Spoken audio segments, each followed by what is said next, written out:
ربنا لا تزغ قلوبنا بعد إذ هديتنا وهب لنا من لدنك رحمة إنك أنت الوهاب.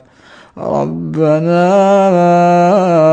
إنك جامع الناس ليوم لا ريب فيه إن الله لا يخلف الميعاد.